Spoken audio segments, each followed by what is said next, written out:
Good morning, everybody, and welcome. Today is Wednesday, June 21st. It's officially summer. My name's Jeremy. This is my first cup. Good morning to you all. I hope you are well. I hope you had a fantastic Tuesday. I did. I hope you're looking forward to an even better Wednesday. I am. Who's here? Good morning, Andy, Tommy, Stacy, and the rest of you out there. Whether you're watching with me live or perhaps you're catching it later or maybe even listening, courtesy of Denise. I'm glad you're here. I want to know about your Tuesday. So those of you who are here, tell me about your Tuesday.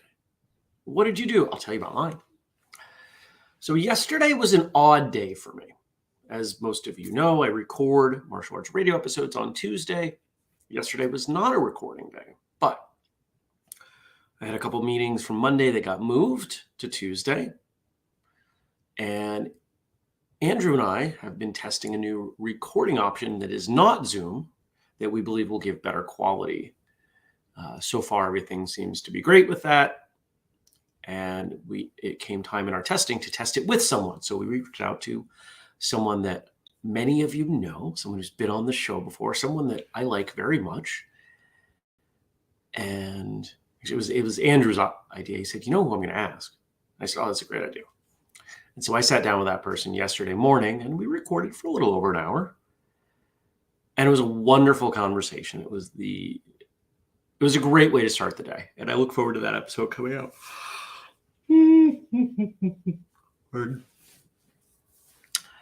And once I was done with that, I went and I saw, how do I want to refer to Irvin? Irvin is a structural integrator. So if you don't know what that is, the best description is probably a massage therapist, but next level. Irvin is remarkable. And there was some shoulder stuff I've been trying to work through. And I just said, you know what, I need professional help. So I went, and my shoulders are all freed up now, and that's great. Stacey says, had another laugh your butt off meeting last night with the best dang team. The awards group is a fun group of people. That is for sure. And I finally got to the office yesterday at about noon, which is very late for me to be in the office. And I had a couple more meetings and did some other work and chipped away at some things. Good morning, Jenny. And took a bunch of steps forward on opening my martial arts school. So that plan is rolling well, and I'm thankful for it.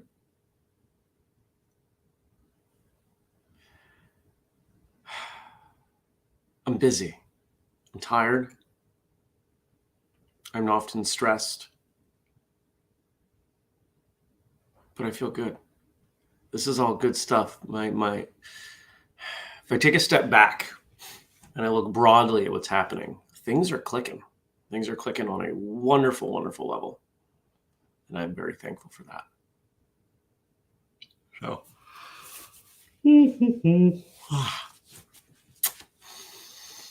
today, I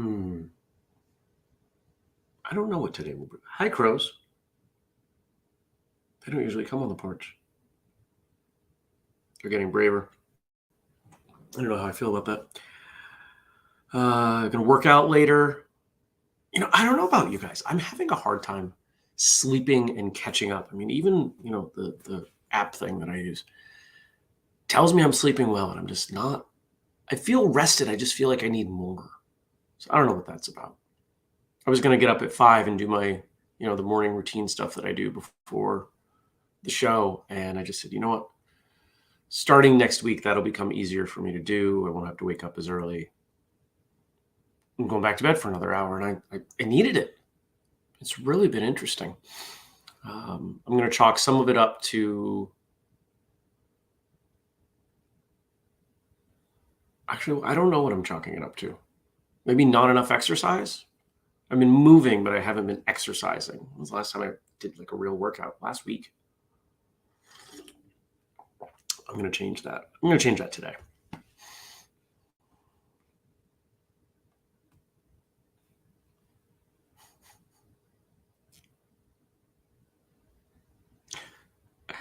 The side discussion about the awards group meeting.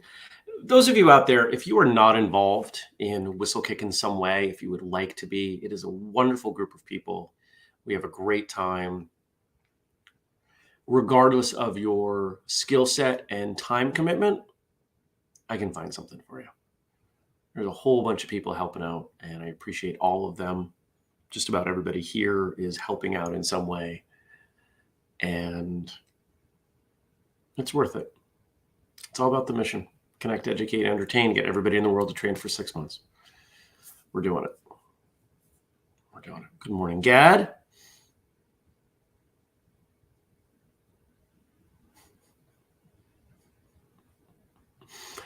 What else is on the agenda for today? I don't know. I only have a couple meetings today, so that's good. I'll be able to catch up on some task work. So there we go.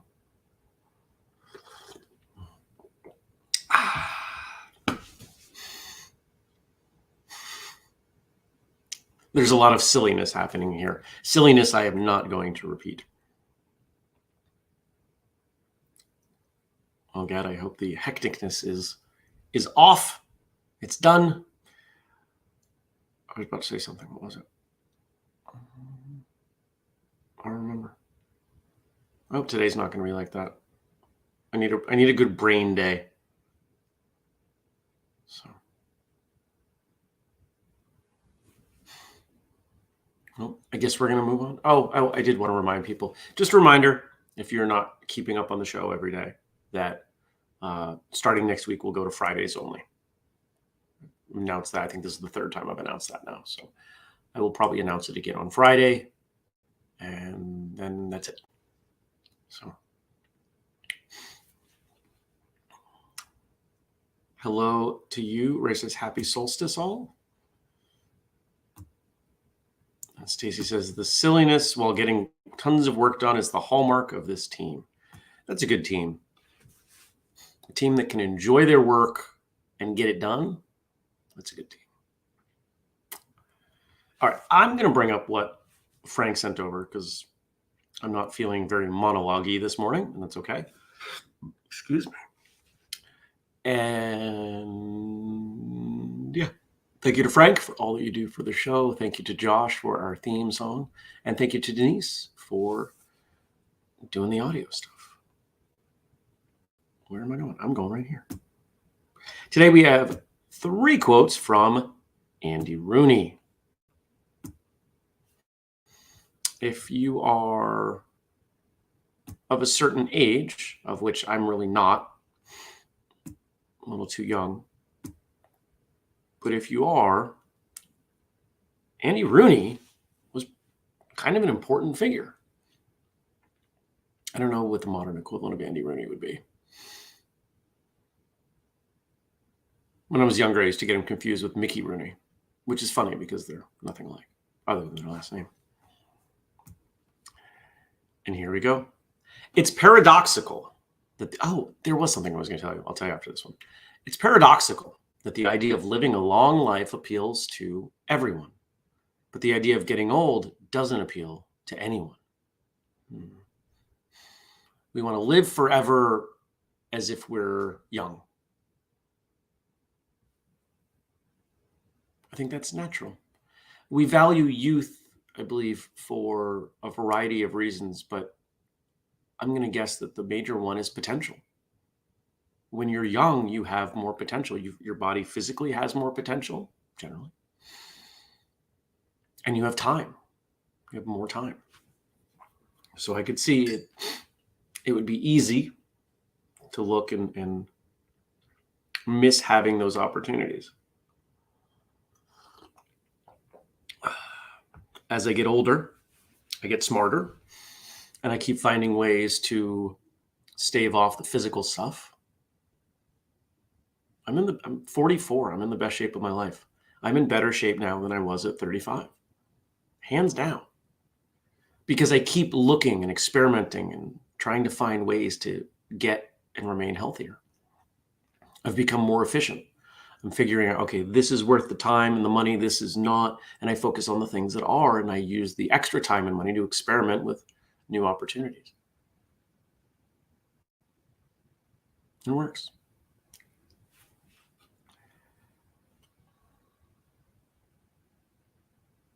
The idea of being old and frail worries me.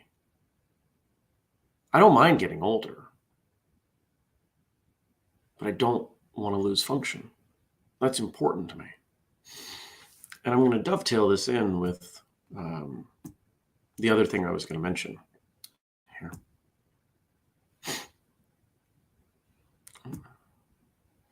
Ray says, what older people lack in ability, they make up in knowledge and experience, often learn the hard way. They often do. Good morning to you, Brian. So here's what I wanted to bring up. I posted something on Facebook yesterday, knowing it would go sideways. This is personally. But I was curious to see how. So I put up a post yesterday that said, help me understand, why do so many parents choose to start their child's day with sugar-laden cereal?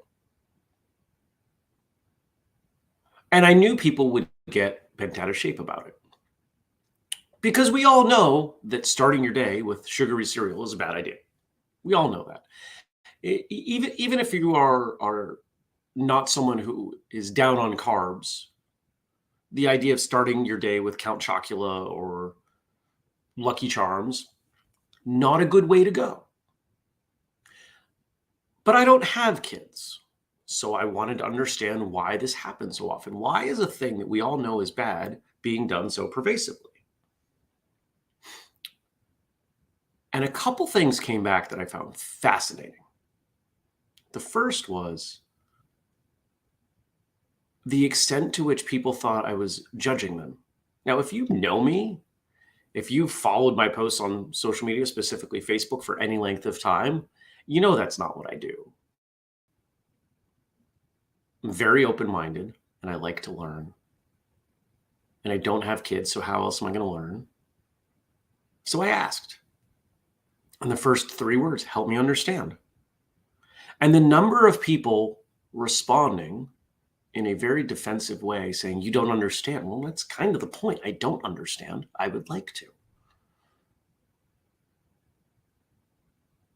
But the conclusion I've come to is that for so many people, the defensiveness came from a place of knowing that they should not be doing this based on their own understanding, that they didn't want to do this, but they were.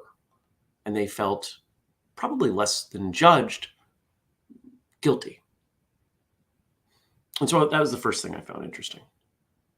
The second thing I found interesting was a little bit more detailed. And notice in the question I posed, it wasn't cereal, it was sugar-laden cereal. There are plenty of cereals that have less sugar. Those are the cereals I grew up with. Now, I don't think any kid should be eating cereal first thing in the day, but everybody has a different understanding of nutrition and health and has a different sort of diet. That's fine. I'm not going to tell anybody how to eat. If you want to ask me, I'll tell you, but I'm not going to cram my understanding down your throat.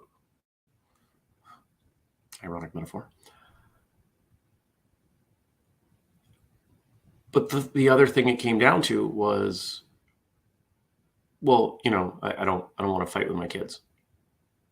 You can't come up with an alternative option than Lucky Charms and Count Chocula and whatever else that has less sugar. I find that fascinating. So If you want to read everybody's comments, you can go to my personal Facebook page and you'll see them. And some people got kind of heated with me. I don't judge anyone. I'm too busy working on myself. If you want to go do your thing and I think your thing is dumb, that's fine. I'm not judging you. I might be judging the action. I might disagree with your action. But I disagree with some of the actions I take. Because, yeah, life is complicated. Good morning, Frank.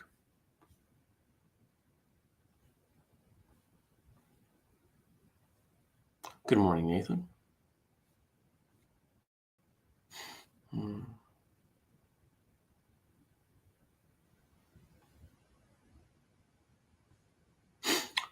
So let's go back in. Some good conversation happening here about aging.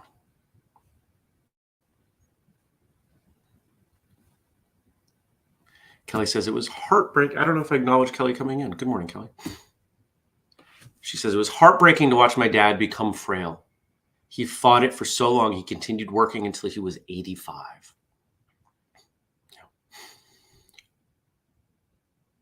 People need a purpose.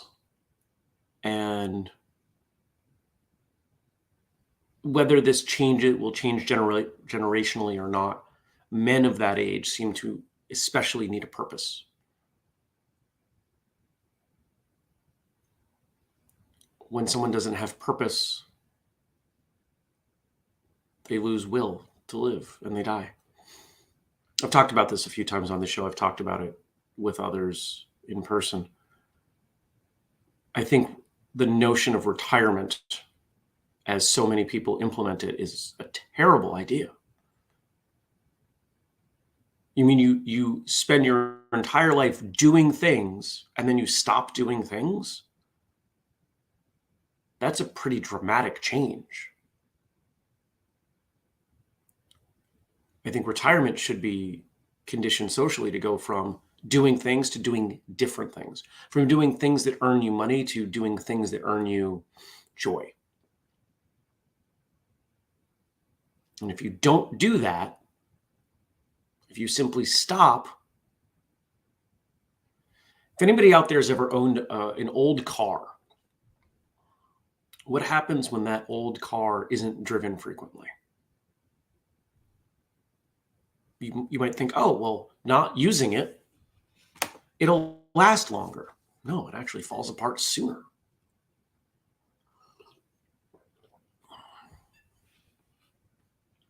Gad says you hit the nail on the head. Getting older is fine with me, but getting weaker, and especially not being able to practice martial arts anymore. And Kelly responds to Gad, you find different ways to continue. Like I remind myself, pro coaches like in the NFL can no longer do what their players do, but they teach them how to be better. Exactly. Tommy says, technically, I'm retired. Well, there you go. Technically.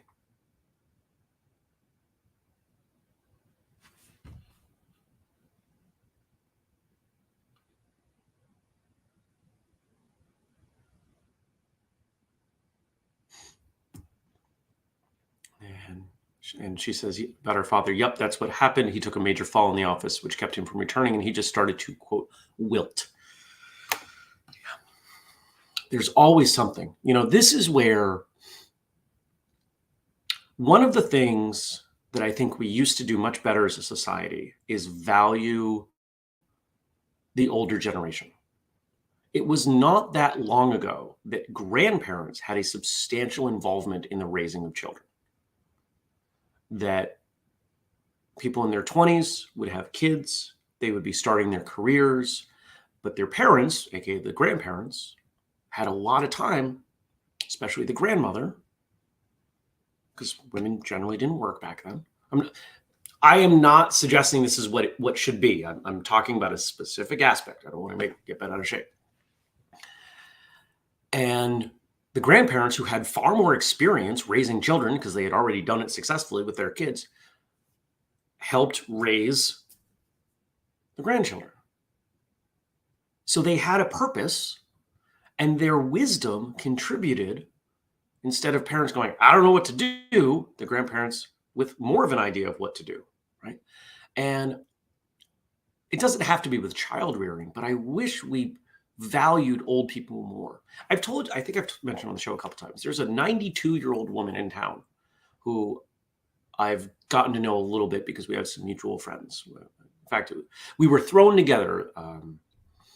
I was asked to drive her for a multi-day wedding celebration. And she's a wonderful woman. I love her dearly. And we'll have hour-long conversations. She's still very sharp. She was inducted into the Vermont Running Hall of Fame a few weeks ago. I went for that. But we talk about everything because she's seen what's happened. Think about how when memories kind of kick in and start, 10, 15. So she's got 75, 80 plus years of memories and context for the world. And I ask her, so this thing going on, does that seem, it to me looks like this other thing from history? She's like, oh, for sure. And she'll like lay out all these details. But we don't generally do that. We look at older people and say, you're old, go away. You don't understand the way the world works. Maybe not, but they understand how people work.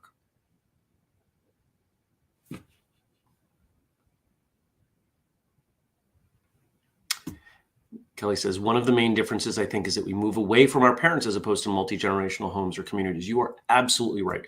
There has been some reversal on that over the last few years. And time will tell if that is a good thing because it's happening primarily for economic reasons. But it doesn't mean that we couldn't find another way. Here's a rough, multifaceted solution. Most places, I know in Vermont, we have a challenge with daycare. No, an 80-year-old person is not going to be able to run around with a bunch of little kids. But they can read stories and keep their attention. They can probably prepare food. If instead of needing 4 people for the ratio that you need in the daycare, what if you had 3 and an old person? Could probably still work. And then you've got the wisdom of that old person. In martial arts, we do a very good job of valuing older people, usually.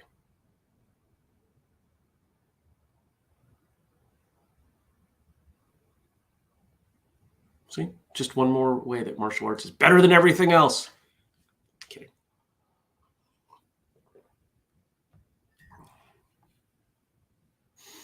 Kelly says, in Ireland, usually one child stays with the parents to take care of them and keep them active. I'll move on to the next quote in a moment, but I'll respond to this. So I don't know that many of you know this. My father's side was a good chunk Irish. I'm an eighth. My dad, my aunt were a quarter. My grandmother was half. So after my grandfather passed, both sides of the family are from New York, from Long Island. My grandmother moved over to Ireland to live with my aunt, who married an Irishman. They live outside Cork. When '08 hit, my father lost his job and, the condensed version, moved over to Ireland. So you had this not super large house in the country in Ireland with 3 generations. My grandmother, my aunt and uncle, their 2 kids at the time. I think both of them have moved out now. And my father. And there was a plan that didn't happen, putting a second home up on the land for my father. But point being, 3 generations in one house. Was it cramped? Probably. But there was a lot of knowledge passing.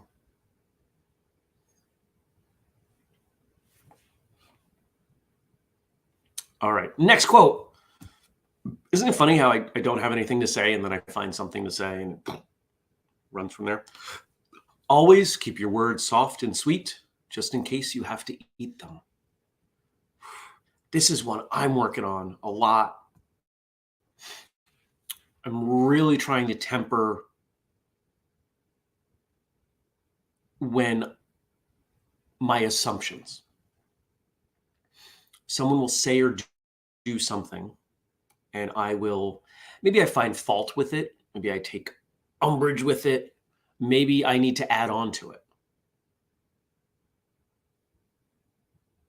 But what if I get it wrong? What if I mishear them? What if they misspeak? What if they use the wrong word? They didn't mean something. I'll often ask a question first. Did you mean this? Or if I just need to go, I try to say it with a little less directness, a little less force. Oh, but I meant this. Oh, okay. Well, then that makes sense. I found myself lately saying, well, I retract everything I just said.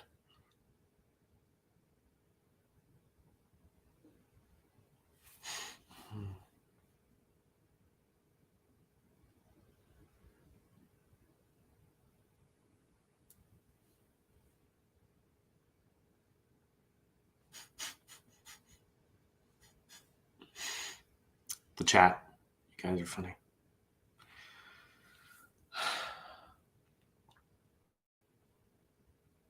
And so if we circle back to what I was talking about with Facebook, one of the things I don't do, and I'm using this intentionally as practice, I have not responded to any of these comments, including the ones that are a little mean. I'm trying to practice not getting upset when someone finds fault with something I've done. I know the intent in my words. I'm surprised at how many people don't, but I'm also not, because we live in a time where everybody finds fault with everything.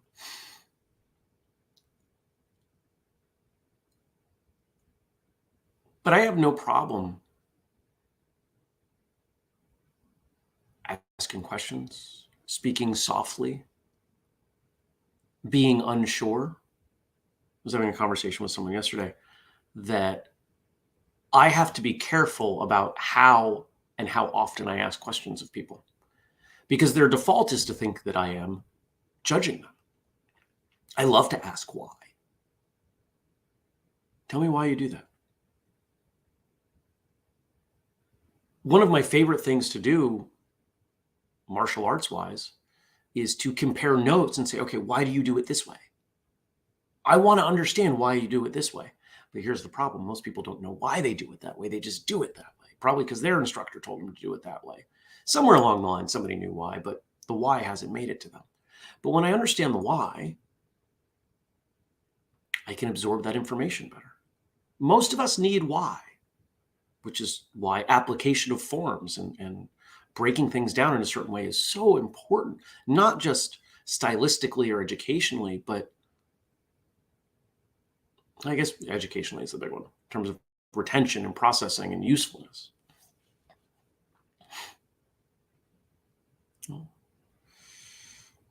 Kelly says, I have blocked people because their posts are often, quote, mean or so one-sided. And Jenny says, me too, including family. Tommy says, I believe you to be well-spoken and not judging. Well, thank you. And it's difficult online, right? You know, this post that I put up, I meant it as help me understand. And how do people read it? Help me understand, right? Two very different inflections, and one does seem kind of harsh. Now, because I was trying to stir the pot, because I wanted to see what happened, because my last few posts did not get much attention, and if you haven't noticed, I work the Facebook algorithm for professional purposes. Let's be honest, if it was not for the work that I do with Whistlekick, I probably would not be on social media anymore, because I find it, at least Facebook, because I find it repulsive. But you work with what you have.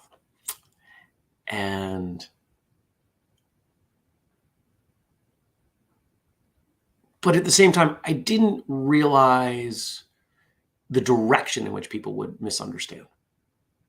And I've learned something. So I've not only learned why this happens, and I am not going to publicly disclose my assessment. There are some common threads in there, and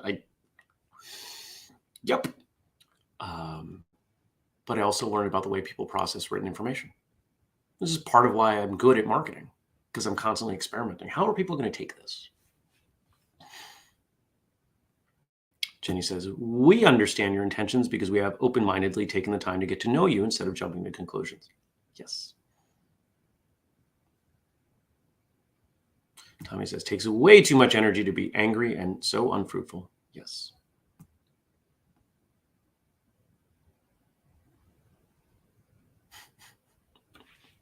Stacy says, I was not prepared for all the coffee talk in there. Yeah.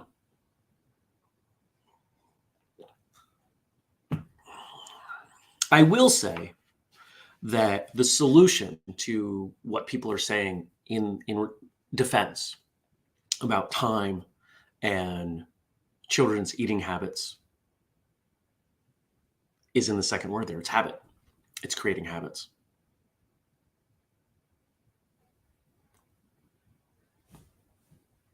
If you don't have the time to eat good food yourself, your kids, whoever, well, you've got to make the time. How do you make the time? Well, maybe we take an hour and meal prep. Great. You know how long my meal prep takes for the week? It's about an hour. That's it. And most of that hour, I'm not even doing anything. I buy chicken tenderloins at Costco. I rinse them off.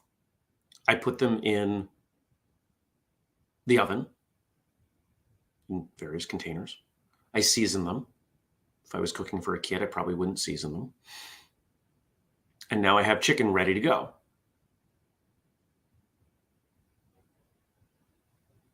There are a lot of things you can do with that. I just eat chicken with sour cream. That's most of what I eat now. By the way, it's worked really well. I'm down almost 2 belt sizes. Not because I've lost weight, but because I've lost body fat and inflammation. It's fascinating. But I also used to meal prep in a much more complicated way years ago that took me 3 to 4 hours on Sunday. That wasn't sustainable, so I found a different way.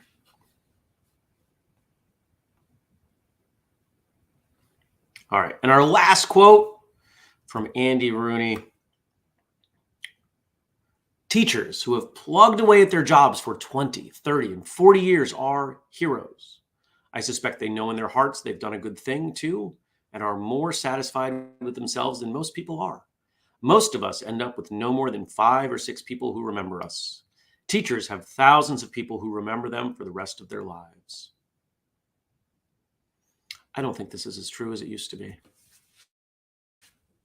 The conversations that I have with school teachers today, I am only finding 2 kinds of teachers.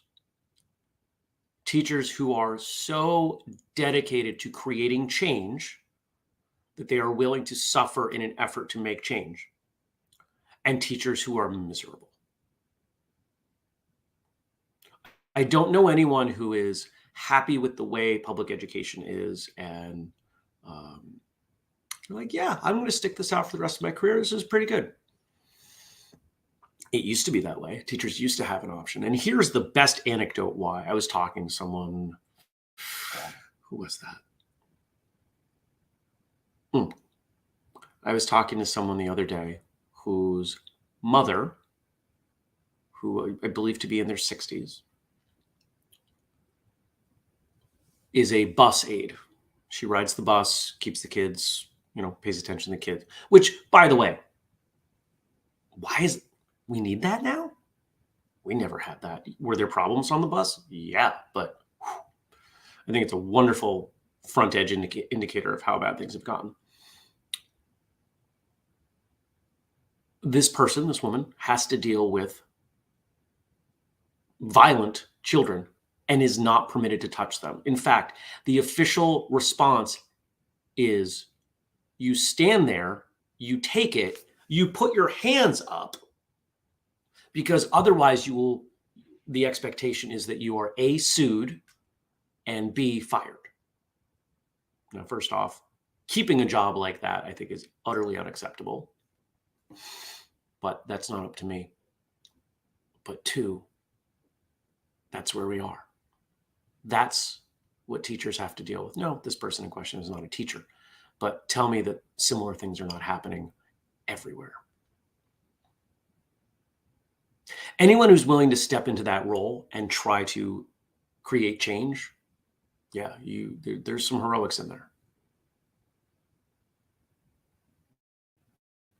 But to me, simply being a teacher, simply being anything, simply being a soldier does not make you a hero. There are plenty of terrible people who've become soldiers and done terrible things. That doesn't make you heroic. To steal a line from Deadpool 2, 4 or 5 moments. There are 4 or 5 moments in anybody's life that make them a hero.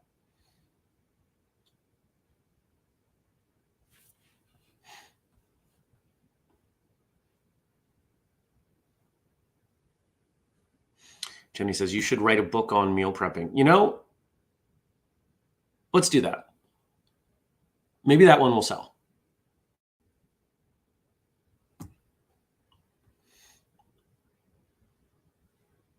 I had a title kicking around in my head at one point. It was something about meal prepping in a way that was fast and inexpensive, because it is. It doesn't have to be super complicated. Everybody makes it so complicated. Kelly says, many of my parents signed their kids up due to indirect issues with public schools. Yeah. Tommy says, it saddens me to see how our schools have changed. I remember a bus driver breaking up fights and was good at it. I grew up in a housing project. And Jenny says, it's already one of the ideas buried on our book idea list. Got it. We could probably put that together pretty easily. Step 1, figure out how much meat you need for the week. Answer, way more than you think. Step 2, cook meat. Step 3, put it in containers.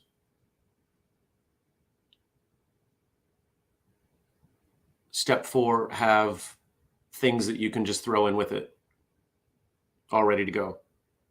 Frozen vegetables are my favorite. If I'm gonna have something beyond meat, take frozen vegetables, cook them down, pour off the water that comes out, throw the meat in, reheat the meat, food. That's it. If you use like an Instant Pot, some kind of pressure cooker, once it comes up to temperature, you'll have food in 5 minutes. It's really fast. Oh, Jenny, you're killing me. She's naming off all the books. She's like, after 2-Minute Martial Arts, after Martial Arts Handbook 2, after Faith 2. So many books. This is part of what I'm going to use the time in the mornings for without doing first cup every day. This is part of why I needed to do this, because there are projects, especially creative projects, that I can't get to now. But if I look at my day and I say, okay, I can go to bed really early here and I can get up at 3 a.m. here and I can do a few hours of writing, then we can start seeing these come forward. There you go. Kelly says, I started making a huge salad and put them in Ziploc bags. So I just open and dump them in a bowl. Yeah, exactly. That kind of thing.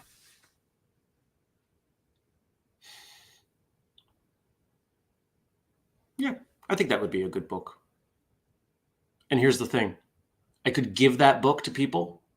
I could come up with a book. If I ask someone, let's take we'll bring this to the end.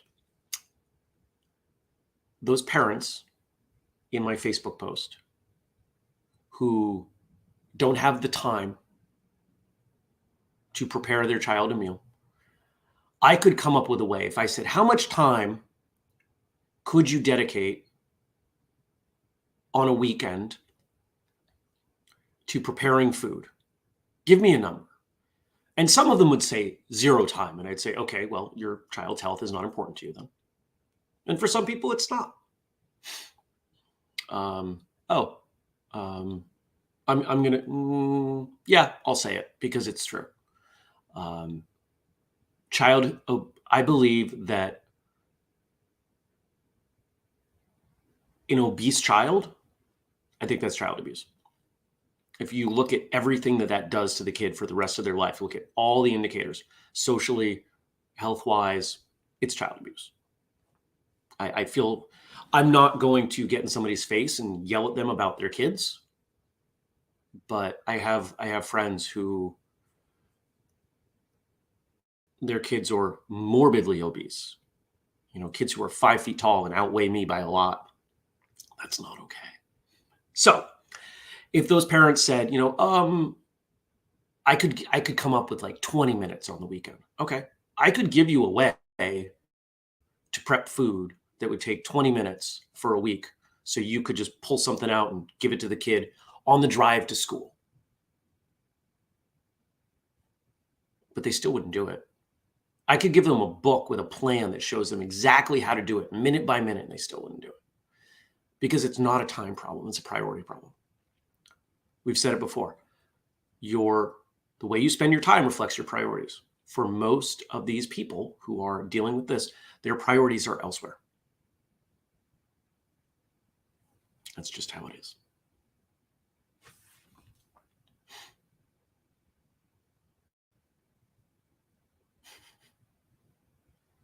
Take care, everybody. We ran long today. That's okay. Thank you to Frank. Thank you to Josh. Thank you to Denise. Thank you for all of you for watching or listening and indulging me in a rantier than normal version of First Cup. If you're upset by things that I say, let's talk about it. Take care, everybody.